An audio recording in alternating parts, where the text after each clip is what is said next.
Bonjour à tous et bienvenue. Aujourd'hui, je vais vous parler d'un laser de bureau CO2. Alors, j'ai longuement hésité à faire ce genre de vidéo parce que c'est un matériel un peu spécial, mais au moins, on aura fait le tour de toutes les possibilités offertes par les différents types de lasers possibles pour un bricoleur.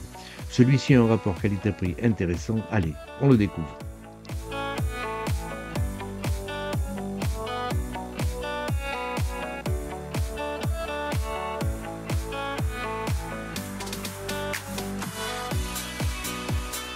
À la livraison, vous recevez une énorme caisse en bois. En effet, le laser en lui-même pèse plus de 60 kilos. Il m'a été adressé par Montport, que je remercie ici. C'est l'Onyx R. C'est un laser CO2 de bureau. Il existe principalement 4 marques qui font ce genre de machine, mais Montport se démarque par un prix particulièrement attractif, d'autant plus que vous avez un code de réduction valable sur les sites européens. À l'ouverture de la boîte, vous remarquez tout de suite l'énorme plateau en nid d'abeille et j'ai également trouvé une petite vis mais qui est tombée là par hasard parce qu'aucune vis ne manquait sur le laser en lui-même. Il faudra cependant être deux pour le sortir de la boîte avec les sangles et une fois que vous l'avez posé sur le bureau, vous avez une machine très propre qui a une zone de travail de 460 par 290 et qui mesure pratiquement 1 mètre de longueur. Le sérieux de construction se remarque dès l'ouverture du capot qui est en verre soutenu par des vérins. À l'intérieur, vous avez des conduits d'évacuation d'air, une boîte, on va voir un petit peu plus tard son contenu effectif, et vous avez une grosse poche de mousse blanche qui en fait protège un ventilateur additionnel d'extraction d'air. Encore un petit peu de mousse pour protéger l'ensemble. Alors, l'extracteur d'air est conçu pour être installé à l'extérieur de la machine. Il va forcer le flux d'air de manière à évacuer complètement les odeurs et les fumées de la pièce. Et il a quand même un bon volume et il a un débit de 310 mètres cubes par heure. Il n'est pas très bruyant. Ensuite, il va falloir couper un petit serre-clip qui bloque la tête laser dans la machine. Voilà, votre machine est construite. Le tiroir à débris est amovible et sécurisé. S'il n'est pas en place, la machine ne pourra pas fonctionner. En le retirant, vous avez la possibilité d'installer un plateau en nid d'abeille qui est plus grand que la surface de travail. Il y a des glissières pour le fixer et vous venez positionner par en dessous votre plateau à débris. Alors voyons ce que contient un petit peu la boîte en plastique livrée avec la machine. Vous avez des serre-clips pour bloquer les tuyaux d'évacuation, un cordon d'alimentation aux normes européennes, des cotons-tiges qui sont peut-être aux normes européennes aussi, je ne sais pas. Vous avez ensuite un câble Ethernet. En effet, cette machine peut communiquer directement par Ethernet sans brancher d'ordinateur. Une clé pour démonter la tête laser et nettoyer la lentille. Vous avez un exemple de gravure qui a été fait sur acrylique un petit peu teinté beige. Ensuite, on trouve des câbles USB pour connecter la machine à l'ordinateur et à la caméra. Vous avez des fusibles de rechange, un jeu de clés Allen classique et ensuite une clé USB de 4 Go qui est de qualité quand même correcte. Ensuite, on trouve quoi? Ben, une petite jauge supplémentaire qui a été gravée avec ce laser. Et enfin, le mode d'emploi qui est multilangue. Par contre, il n'y a aucune illustration. Il n'y a que du texte. Et certaines illustrations ont été bienvenues pour l'installation de la machine.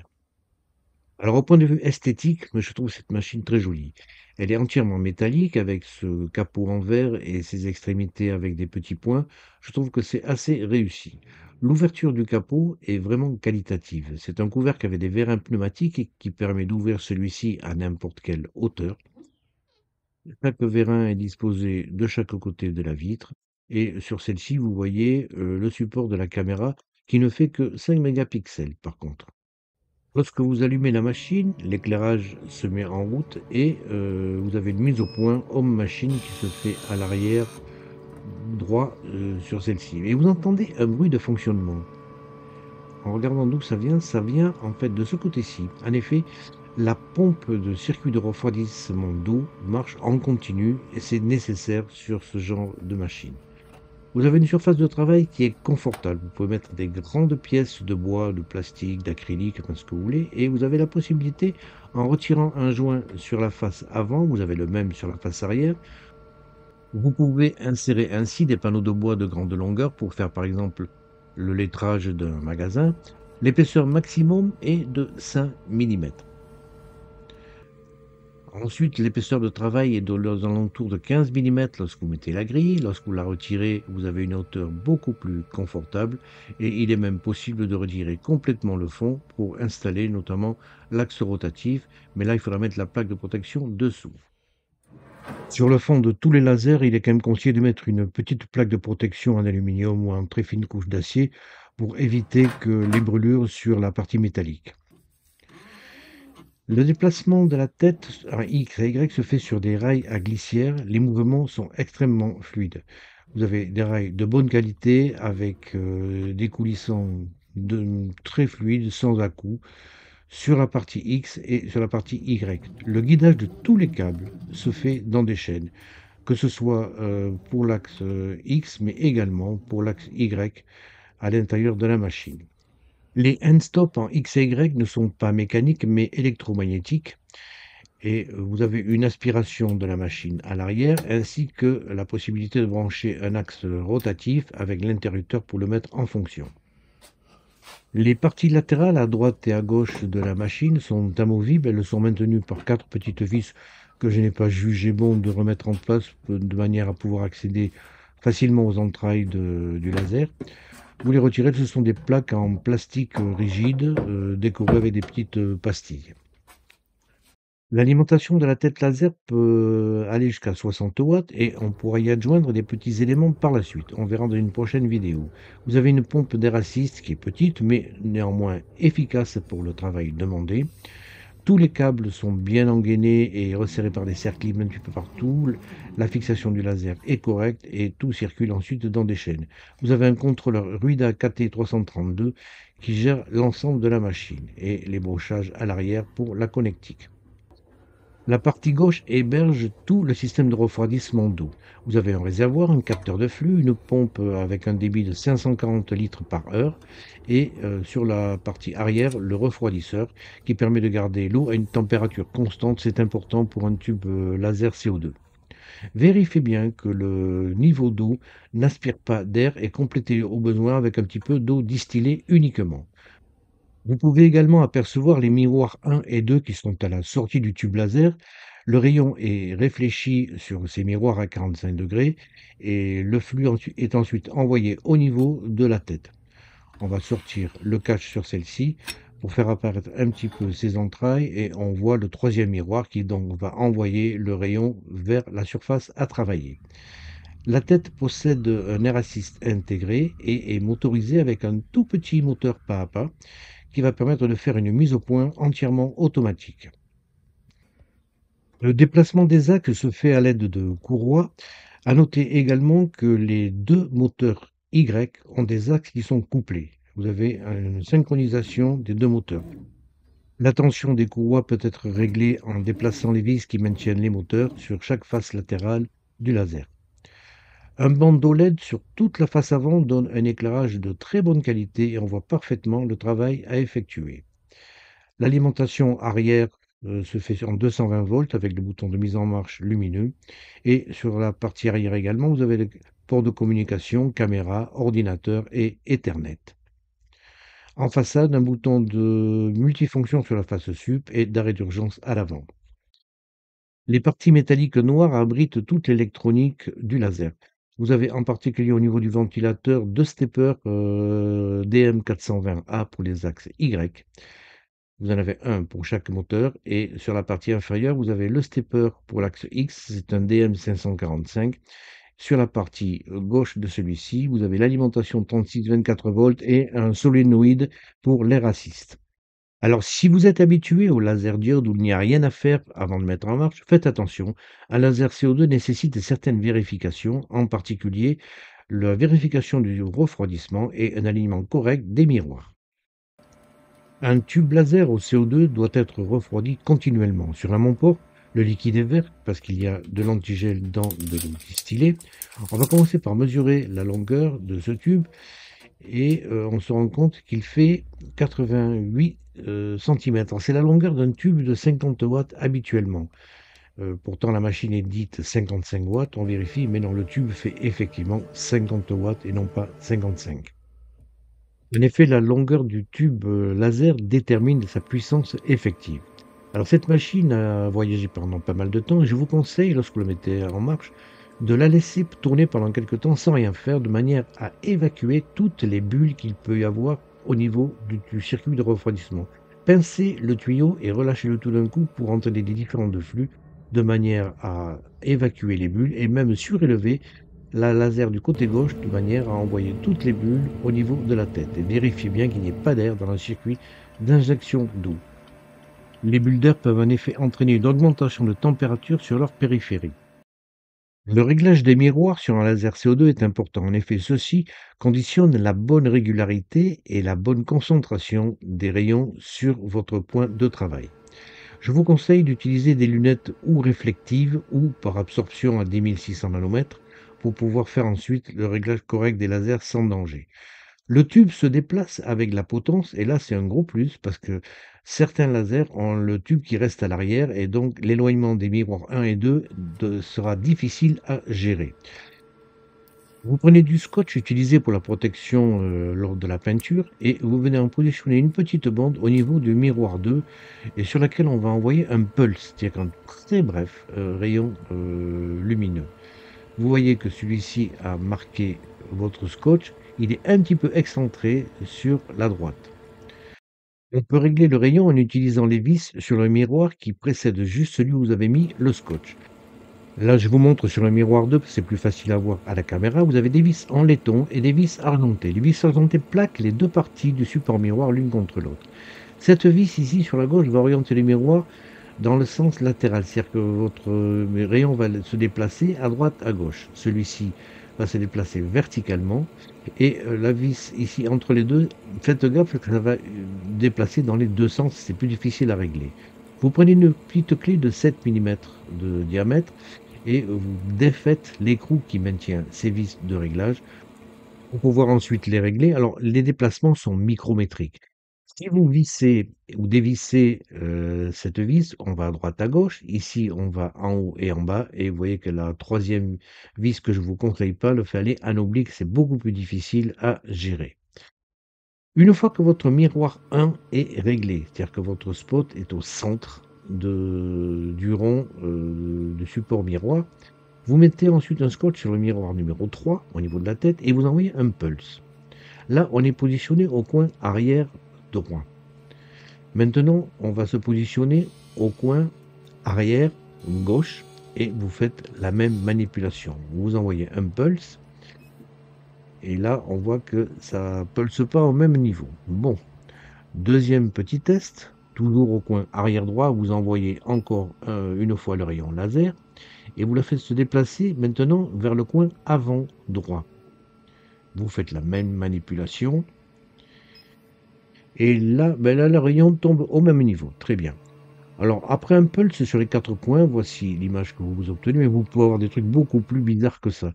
L'essentiel, c'est que vos rayons, s'ils ne sont pas centrés, soient regroupés. L'idéal, c'est quand même qu'ils soient le plus centrés possible. Alors, une petite astuce. Lorsque vous faites un pulse entre l'avant droit et l'arrière droit, s'il y a un problème, c'est le miroir 1 qu'il faut régler. Si vous faites l'avant droit, l'avant gauche ou l'arrière droit, l'arrière gauche, c'est le miroir 2 qu'il faut régler. Souvenez-vous que si vous déplacez le 1, vous désaxez le numéro 2. Alors c'est une opération qui va nécessiter pas mal de papier peinture, mais une fois que vous aurez tout réglé, vous aurez un rayon laser qui sera optimum en puissance et en efficacité. Lightburn ne permet pas d'envoyer des pulses. Alors il est nécessaire de connecter un écran sur le contrôleur pour pouvoir avoir cette fonction. Là, je vous propose deux boîtiers pour des écrans qu'on trouve facilement et qu'on peut connecter sur ce laser. Il suffit ensuite de les maintenir avec un scotch double face et vous avez la possibilité d'avoir une clé USB pour les fichiers.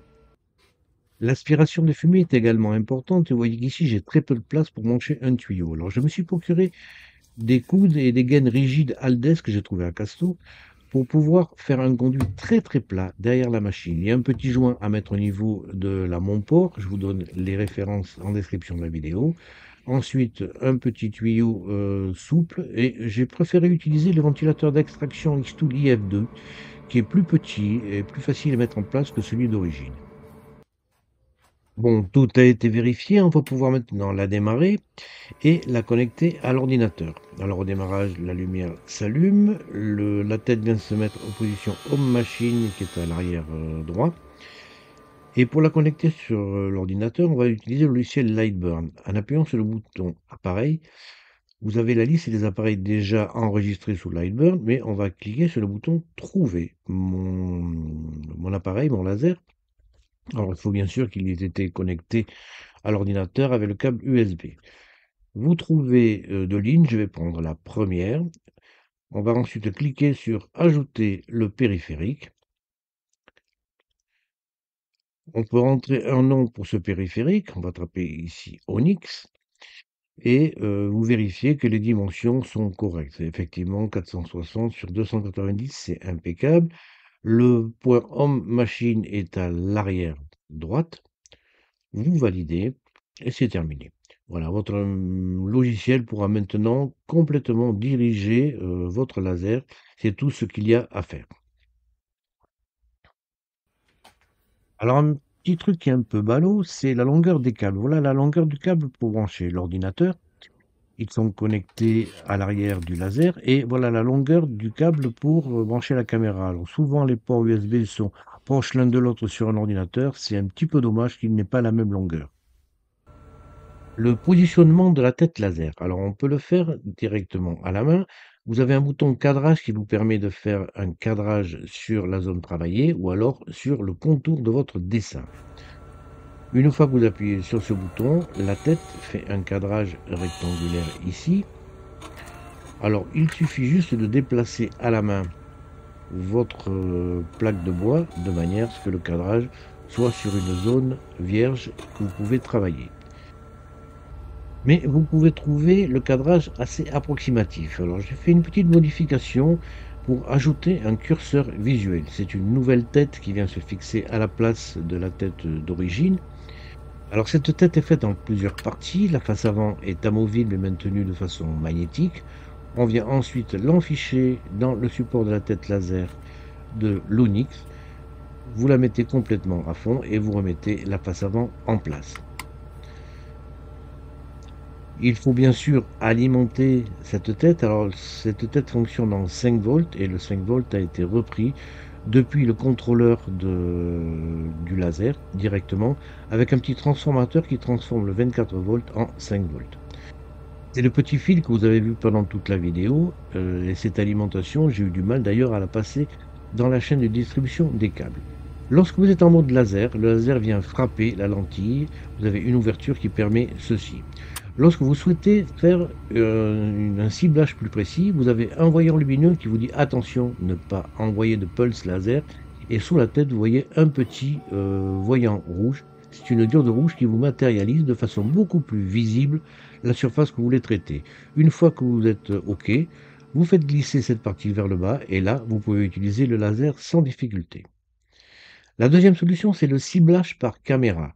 Alors la caméra a été installée sous Lightburn, ça prend un petit peu de temps, mais une fois que vous l'avez fait, c'est très pratique. Par exemple, ce crayon, on va juste graver sur la tranche ces lettres, ces lettrages. Et vous allez voir que il y a une reconnaissance parfaite de la précision de la caméra. Elle est positionnée pile poil au centre de la zone de travail. Une fois qu'elle a été bien paramétrée, ben, vous voyez que les résultats obtenus sont tout à fait satisfaisants et vous avez votre gravure qui vient se faire exactement à l'emplacement souhaité. Donc deux méthodes pour positionner le manuel et à la caméra. La détermination du focus maintenant, c'est-à-dire c'est l'endroit exact où les rayons émis de la tête vont se croiser et toucher la surface travaillée. Ben, là, c'est très facile, il est automatique. Vous avez votre tête qui vient palper la surface et vient ensuite se positionner à une distance idéale pour faire le focus. Sous Lightburn, lorsque vous déplacez la tête, vous avez un petit curseur sur votre surface de travail qui se déplace en fonction du déplacement que vous opérez sur la tête. Et pour faire le focus, il vous suffit d'appuyer sur ce bouton. Le focus se fait de manière entièrement automatique, quel que soit le support sur lequel vous l'avez positionné. C'est extrêmement pratique. Alors, cette première vidéo vous montre comment est construite la machine et ses possibilités. On va quand même faire quelques travaux sur le bois. Pour fixer une planche en bois, je vous conseille de prendre, ce sont des petites attaches que l'on trouve pour fixer certains revêtements sur les portes de voiture. Alors par contre, la plaque bouge un petit peu, il va falloir faire une petite cale, ça fera l'objet également d'une prochaine modification. Quand vous utilisez un nouveau matériau, il est intéressant de faire une grille de test sur ce matériau. Lightburn vous permet de faire ceci automatiquement. Vous avez des enregistrements déjà préétablis, mais que vous pouvez modifier. Vous pouvez modifier les vitesses, le nombre de colonnes et de lignes, vous pouvez modifier la puissance et avoir un aperçu du type de grille que vous obtiendrez. Une fois que vous l'avez lancée, elle se réalise et vous serez ainsi à même de savoir quel réglage optimum il faut pour couper cette planche en bois de 3 mm dans le cas précis. Alors là, les vitesses sont en millimètres par minute, mais dans les prochaines vidéos, on va voir tous les réglages en millimètres par seconde. Également un test de gravure au trait qui est là un petit peu trop brûlé, donc je l'ai fait avec de nouveaux paramètres pour avoir un tracé qui sera beaucoup plus fin et beaucoup moins brûlé. La découpe se fait sans difficulté et j'ai également réalisé un test de gravure image. Là, c'est accéléré et voici à la vitesse réelle à laquelle cela se produit. Le fait d'appuyer sur le bouton met le système en pause automatiquement et pour le faire démarrer, il vous suffit de rappuyer ce bouton. Lorsque le système travaille, le bouton est bleu et il passe en vert lorsque vous le mettez en arrêt. Il passera en rouge lorsque vous avez un problème. L'ordinateur, on peut le positionner sur le côté. Le fait de soulever le couvercle ou d'ouvrir le tiroir en dessous arrête la machine immédiatement. Le bouton, vous voyez, est rouge. On appuie dessus, il repasse en bleu. Le travail continue. Donc cette machine est assez complète. Elle a une sécurité d'utilisation. La fumée, par contre, est évacuée vers l'avant si vous ne mettez pas la ventilation assistée. Alors, comme ventilation assistée, donc j'ai pris le système X-Tool à force moyenne. Alors, le ventilateur d'origine a également un interrupteur pour la mise en marche. Et là, vous voyez que lors d'un travail de découpe de gravure, aucune fumée ne sort par l'avant de la machine. Tout est aspiré par l'arrière et vous pouvez voir que l'aspiration est vraiment efficace. Alors, je vais juste vous présenter ici les possibilités nouvelles offertes par un laser CO2, en particulier la gravure sur le verre, directement, sans mettre de peinture, sans faire quoi que ce soit. Un laser CO2 est en effet capable de graver sur une surface qui est transparente, chose que ne peut pas faire un laser diode. Alors, j'ai positionné une plaque en verre en essayant de ne pas me blesser et on lance la gravure qui se fait à la vitesse réelle. Voilà ce que ça donne. Alors là, c'est pas très net, je vais peut-être le mettre sur un fond plus foncé, mais enfin regardez en plein jour, regardez un petit peu la qualité de gravure sur la surface en verre. La deuxième chose qu'il est impossible à faire avec un laser diode, c'est la découpe de l'acrylique transparent. L'acrylique coloré peut être travaillé avec un laser diode, mais le laser CO2 vous permet de travailler également l'acrylique transparent. Alors, il y a plusieurs qualités d'acrylique. Il y en a du coulé, il y en a du extrudé, et on n'a pas les mêmes résultats suivant le type d'acrylique que l'on choisit. Là, j'ai choisi de faire un passage en plusieurs passes de faible puissance, de manière à ne pas brûler l'acrylique. L'acrylique, c'est quand même du plastique, et une tête laser, ça chauffe et ça peut brûler. Donc là, vous obtenez un tracé qui est parfaitement propre, qui n'a pas de bourrelet disgracieux lors de la découpe. La découpe s'est faite sans difficulté, et regardez un petit peu le résultat. Enfin, j'ai fait l'autre test auparavant, mais regardez la qualité de découpe, vous n'avez aucun bourrelet disgracieux. Et la tranche de la découpe est vraiment parfaite. Il n'y a rien à dire. Même les petites pièces qui ont été retirées, vous voyez que la découpe est très propre. Donc, deux possibilités que vous offre un laser CO2, le travail sur des métaux transparents. Voilà, c'était la présentation de ce laser de bureau, le Montport Onyx R. Alors, point positif, bah, ce que j'ai retenu, c'est surtout la qualité des composants qui a été choisi pour sa fabrication. C'est une machine qui est très compacte, qui a un système de refroidissement et un système d'air assist intégré. La découpe est propre, la qualité de gravure. Le prix est très attractif, moitié prix de la concurrence. Du côté des points négatifs, c'est un tube de 50 watts, alors qu'il est proposé comme 55. Il n'y a pas d'écran et il n'y a pas de température pour le circuit d'eau. La longueur du câble USB est différente pour l'ordinateur et la caméra. La documentation est perfectible et les paramètres de coupe sont très optimistes. Dans la prochaine vidéo, on verra les vrais paramètres à employer avec cette machine. Alors je vous montre quand même quelques petits résultats obtenus, notamment avec la gravure et la découpe de bois. Là, ici, la gravure est nettement trop importante. Je l'ai fait un petit peu plus clair, mais bon, c'est encore un peu important. Et je vous donnerai les bons paramètres vraiment à utiliser pour la gravure et la découpe sur différents matériaux dans une prochaine vidéo. Là, vous voyez que le dernier lapin est particulièrement propre. Alors, même chose sur le petit sac avec des œufs. Là, vous voyez que le panier à droite est nettement un petit peu trop cuit. Par contre, la découpe sur 3 et 5 mm, c'est fait sans aucune difficulté. Même chose pour ces petits lapins, ils ont été découpés sur du contreplaqué de 5 mm avec des gravures un petit peu différentes.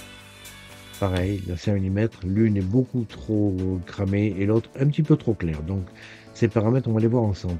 Voilà, ici c'est un exemple de découpe sur du bois de 15 mm, c'est du bois de pin. Vous voyez que la découpe s'est faite sans difficulté, très propre, la découpe est très droite. Et c'est propre d'un côté comme de l'autre, dont l'air assist est vraiment efficace également. Alors une petite abaque pour montrer la découpe sur le contreplaqué de 3 mm. Alors les vitesses, attention, sont en millimètres par minute sur cette abaque. Faites attention si vous travaillez en millimètres par seconde. Un autre exemple de la finesse que vous autorise cette machine, regardez, ça c'est un dessin chinois qui est très détaillé et regardez, je vous le montre de près, c'est vraiment super. Voilà. La qualité de reproduction, c'est une gravure qui a été faite au trait et vraiment il n'y a rien à dire. Un autre exemple, ça c'est une photo qui a été faite en mode Detroit. Alors ça, je vous l'expliquerai dans une prochaine vidéo comment il faut faire, mais vous voyez que la qualité, non, rien à dire. Ensuite, j'ai un petit peu moins de réussite sur la gravure, sur l'acrylique. Alors, je vous expliquerai également les différents acryliques transparents que l'on peut trouver dans le commerce et avec les effets obtenus lors de gravure et de découpe. J'ai fait une petite abaque là pour montrer les découpes, mais vous voyez, ça montre pas grand chose. On a des espaces qui sont de plus en plus creusés, mais qui ne sont pas vraiment blancs. Même chose sur un autre acrylique, là, non. Donc je suis en train de travailler pour trouver les bons paramètres et vous les proposer dans une prochaine vidéo.